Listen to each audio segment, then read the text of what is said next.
I'm at Grand Homes. This is the model home. You zoom out. And this is Buffalo Ridge in Celina. For those of you who know, this is DC Ranch. And then right up there, let me see if you can see it.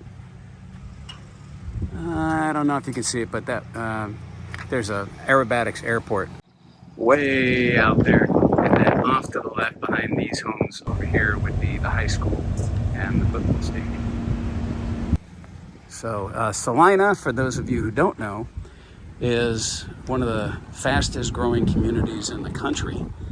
And right now is probably about 60,000. When I moved here to Prosper, which is just south of Celina, in 2011, Celina was about 5,000 people. It's now 60,000, and it's accelerating. So the expectation is that Celina will be 200,000 by 2030. That's just 6 years. So very, very fast, and it's expected to top out around, oh, I thought this was open. It's expected to top out around 350,000. All right, well, they've used this as a life space. And I'll just kind of take a quick look in here. You can see that they've added in a bathroom. You know what I'll do? I'll get the key and I will splice that in there. This is the life space. They've taken one of the garages and turned it into basically a little hotel suite. Now, normally this would be about normally this would be about $12,000, but with all the upgrades in this particular unit, it's about 20 grand. But you can see this is like a hotel room. I mean, you could easily have a little burner here, built-in fridge, built-in washer dryer of the European style, maybe a little cooktop, a little microwave. I mean, this could be a little kitchenette.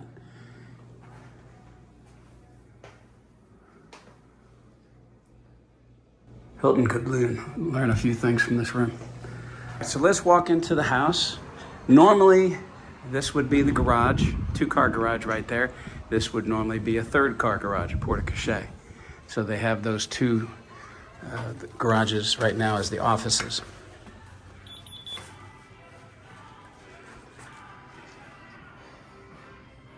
Very impressive.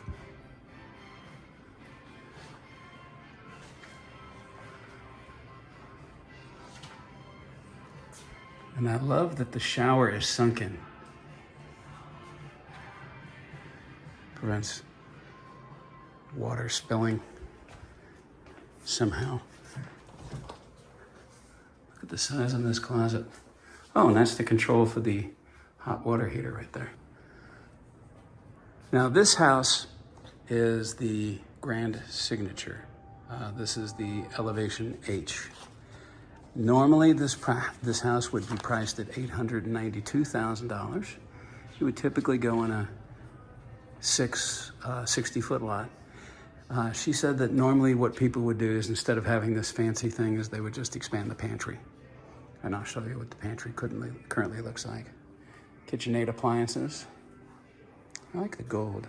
It seems to be making a comeback. 5-burner gas, 6-burner gas. Wow. Built in. So that would come with it. Yeah, so under normal circumstances, you'd get a much bigger pantry because you wouldn't have that fancy wine thing, because it's not really a cooler. It doesn't have any ventilation, although you could add that. They will pretty much do anything you want. So if you can diagram it on a napkin, they can build it. This appears to be a double slider with a covered patio. No, I'm going to show you this. Look at that. That is so dramatic. I'll take you up there in just a minute. Right now they've got the 2-car garages set up as the office space. So you'd have to imagine a wall going pretty much right from here. And this would be a mud room right here, and this would be the utility space. And you can see the connections right there. So this is the master suite.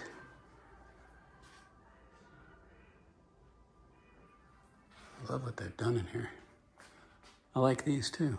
Let me show you the master bath. And this is incredible because this actually is tile, but I don't see any grout. I don't see any seams. I cannot figure out how they laid this down. If this were vinyl, they'd just roll it in, but it's not, it's tile. So maybe somebody can post on the comments how in the world they did that. Another controller for the hot water heater. Master closet.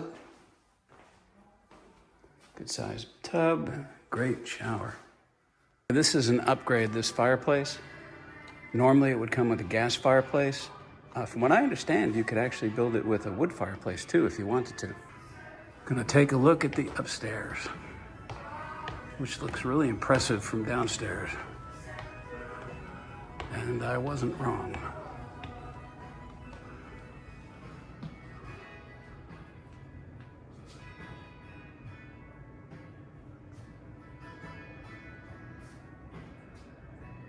I'm not talking just because I'm so impressed, honestly.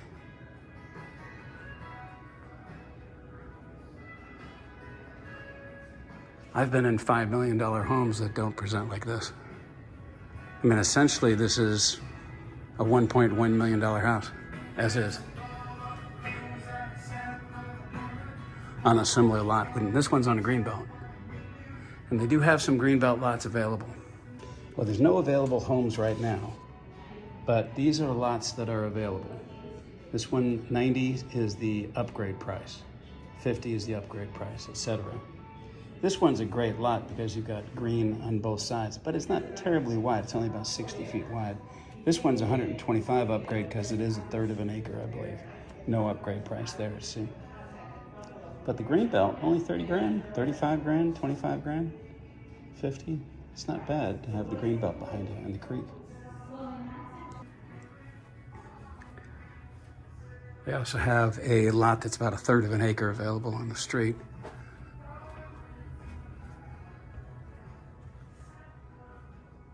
And let's see the closet. Good size.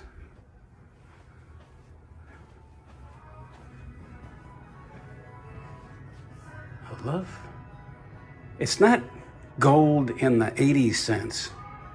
It's like a matte gold. I love it.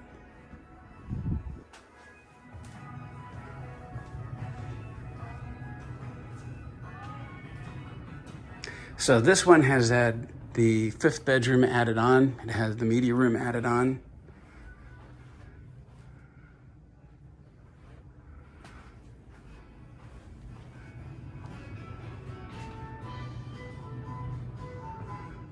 And look at that, just the little details, this edging.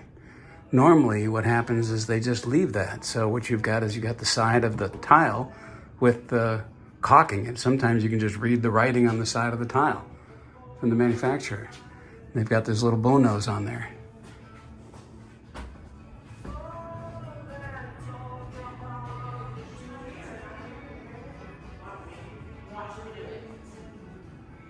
I love the shiplap. Wow. And this is an upgrade as well. What a media room. Most media rooms feel so isolated and dreary, you don't even want to go into them if you don't have to. This is very inviting.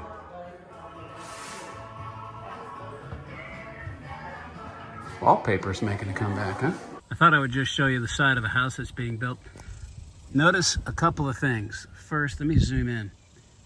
First, it's got a radiant barrier on the exterior of the thermosheath. So that's going to keep the temperature of the house down. I know that the radiant barrier up on the roof, what that will do is that will keep the temperature in the attic down by about 25 to 30 degrees. So I would assume it would do something similar on the walls of the house, thus reducing your bills. Also notice that what they've done here is they have taped all the edges together to prevent wind or air from either blowing in or escaping. So for example, I've got my house, what they did is they did thermoply, which is basically cardboard, honestly. It's about a 1/4 inch thick, and they came up with it years ago because they had all these claims for mold, and they came up with this because it was mold resistant. So instead of using plywood, they started using this thermoply. Well, what they do on those usually is they just layer. They just layer them one on top of the other. So you've got all kinds of places where air can get in. They don't tape it. Very few places will tape them together and be very anal about how they put these things together. They staple them one over another, and they just overlap. Whereas here, they're putting them together very meticulously, and then they're taping the edges. So what ends up happening is, and you notice that they've taped around the windows as well. So what ends up happening is this becomes as efficient as, say, a Tyvek wrap, which some houses have.